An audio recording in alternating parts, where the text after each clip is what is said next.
In the last video, I explained why I changed from this to this. If you haven't seen it, I recommend watching in order. But if you don't care, me neither.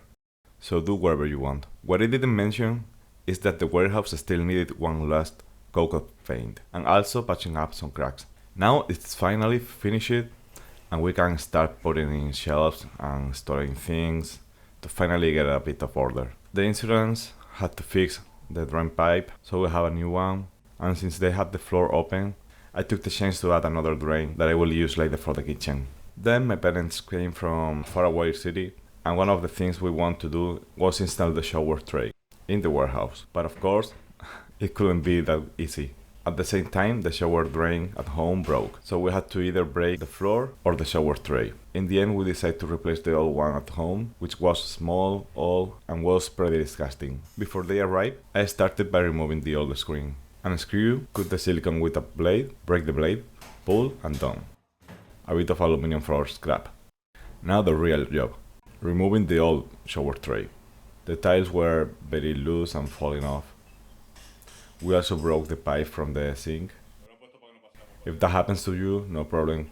Just cut the damaged part, add a connector and a new piece of pipe, cover with some mortar when dry, and problem solved.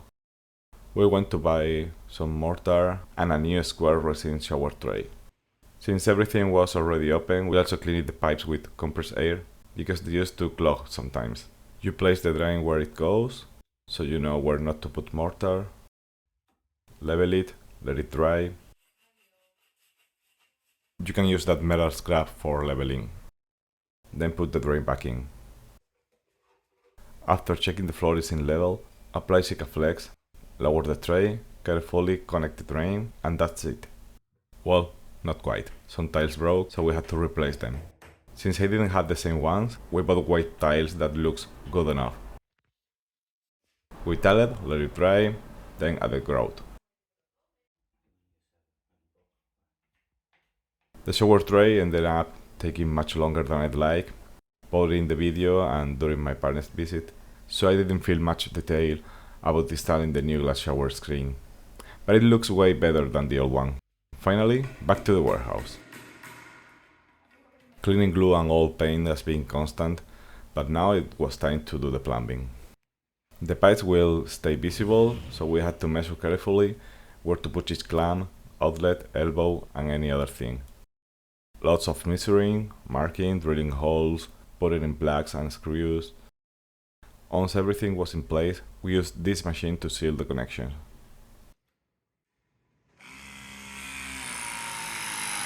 We replaced everything, starting from the water meters.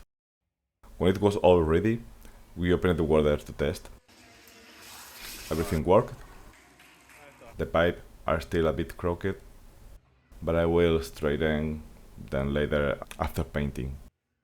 We also replaced part inside the toilet and the seats, so finally both were clean and working. Since the old water circuit didn't work, I temporarily connected the shower head to the old faucet. Not pretty, but at least more comfortable. The drain was a bit clogged, but nothing a piece of wire couldn't fix it. Now it works fine. To check the water heater, we test the safety thermostat. This often trips if it was turned on with just pressing a button. It's working. Since the pre-installation was already done, I only had to clean it, mostly for looks, because it was almost clean actually. Then measure, drill holes, put anchors and hooks, and hang it. Then trees were rusty, so I cleaned them, added Teflon, connected the hoses, and done free water heater. I might remove it again later to clean inside, since the first water came out brown. There is still work to do in the bathroom, install the shower screen, remove the old sink and put a new one, but for now, we left the plumbing and went back to the warehouse. Behind the door, with just a few brackets and some cut and sanded boards, we gained a lot of storage space. Do you remember the wall I was scrapping in the last video? Now I had to smooth it with plaster. Luckily, it was only a 12-meter section, not all the walls. I saved all the woods and coat hangers from the walls for future projects. I'm pretty sure I will reuse the hangers. We also had to clean some baseboard we had removed from the garage to reuse them in missing spots. Like most of what I'm doing, this is my first time, so it's not perfect, but I try to do my best. It was also my first time using my own pressure washer. After figuring out all the hooks and quick connects, I tested it and it was working. Since it worked, I used it to clean the tracks of the metal shutter, which was very hard to lift. That's what she said! Which was very hard. That's what she said! First I used chimney cleaner, let it sit, then blasted it with the washer. The paint so peel it off there, but I'll deal with that later, when I remove the front window and frames. For now, dry it and lubricate. That was still a bit hard. That's what she said. The floor of this room was disgusting, with sticky stains.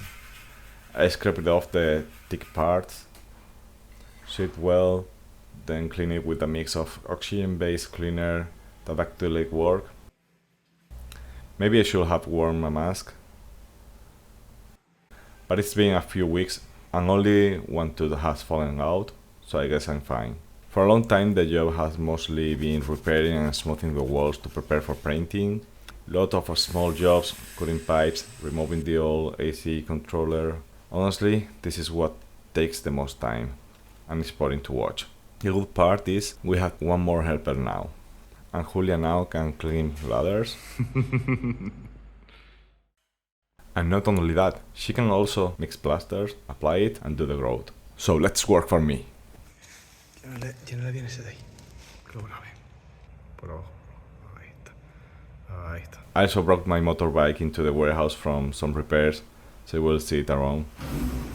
We also did the first big purchase for the electrical system. Breaker panel, conduits, junction boxes, switches, cables, and many other things. And of course, some groceries too. No. They didn't remove the old alarm from the electrical panel, so when I cut it, it started beeping non-stop. So I had to negotiate with it until it shut up.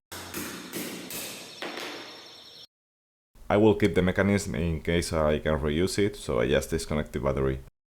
Let's set up the electrical panel. First, I disconnect the fuse at the meters, so I can move the supply line whenever I want without knowing what it feels like to have Pikachu. With the laser level of the future, I set it level, about 1.5 meters from the ground.